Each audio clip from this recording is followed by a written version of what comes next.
by reifying the organization in our own discourse. Critical theorists fully as much as positivists, by the way. The deal, however, is fragile. As Anne Nicotera puts it, even to survive its infancy, the organization's raison d'etre must remain primary in the agentive activities of the individuals, collectives, and non-human agents that continually and recursively presentify it and incarnate it. That's tenuous. That's the definition, surely, of tenuous. If the concept of emergence is to be sustainable, an entity generated by a process, then we must not see the side effects of organizing, as an aberration, a deformation of what Habermas called authentic communication, something that's due to bigness and the games of power I use the word since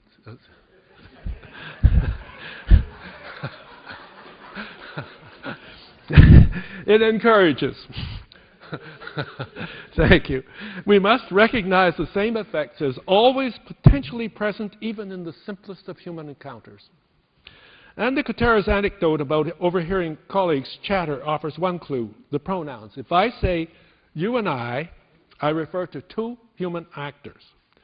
But the we, our we, is not an actor because it does not refer to any single person. It's already an actant, the result of a fusion, a connection. It indexes a relationship. As such, it is extensible. It might mean only you and me. Or we might mean the gang at the office, an organizational division of the organization itself. Or it might be a whole nation or a coalition of countries like NATO or humanity itself. The logic is inherently associative. When, however, the speaker counterposes I against it and they, she is dissociating herself from the actant. It is the university who want me to teach composition. We clever humans, pronouns such as I, we, you, it, he, she, and they, and even one more in French because we stopped distinguishing between second person, singular, and plural. We use those with great skill to communicate to others our associative and dissociative preferences. As we do, we are continually establishing our own identity as well as that of the actants we relate to, including the organization. Ooh.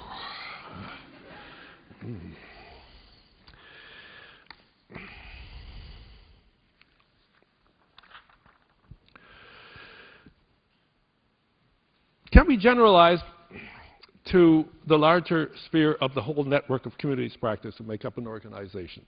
I think we can. Anne Nicotera uses the 1996 article of ours to lay out a kind of roadmap that explains how the ongoing object-oriented, actually Linda talked about this afternoon as well, conversations of many communities of practice of finally crystallize into an entity that is recognizable as an organization.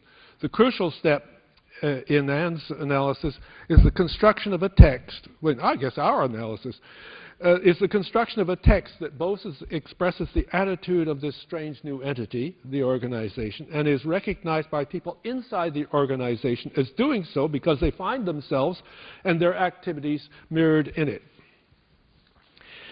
Anne Nicotera calls this translation of talk into text reification. I think that's a reasonable way to describe a process that starts as an inscription, first verbally, then turns up in text, like the minutes of a meeting or someone's report, and finally transmuted into a rainbow of other material and physical manifestations. We heard some great reports today on documentation in organization. This is how the organization is made visible to both inside it and outside it, because I'm thinking here of Bob McPhee's work. And Neff and Kirsch in their paper brilliantly describe how this is mediated through artifacts. What we did not do in that 1996 paper, as Anne Nicotera points out, was to ask, well, then what?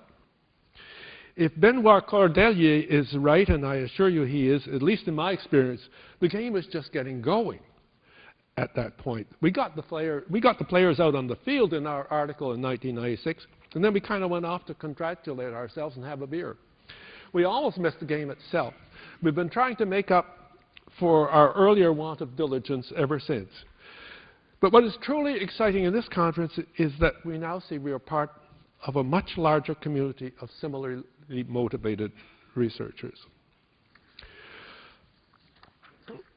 This conference offers truly a rich motherlode to those who have resolved to explore the emergence of organization and communication as opposed to its reification. I can't even hope to begin. What I'm discarding here is a lot of references to the papers I've been sitting on, and I'm so thrilled by them. I just can't tell you how rich it's been and how many fascinating reports of original work that we've heard here. I don't think I've ever been at a more exciting conference, and I deeply appreciate what you have brought here, the contribution you have made here.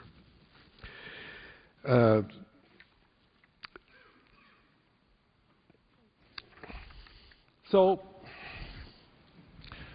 it's time to let you go.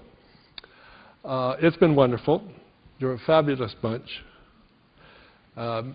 Many of you I knew before, and many more I'd like to know better. Thanks for coming. I think good things will come out of this get-together. And I want to end with a last special thank you to François Corin. You've given me, François, my 15 minutes. For those of you who don't know the source, ask somebody who knows about Andy Warhol. For that, you have my undying gratitude. And I have one last word to Elizabeth, who gave me everything. Thank you.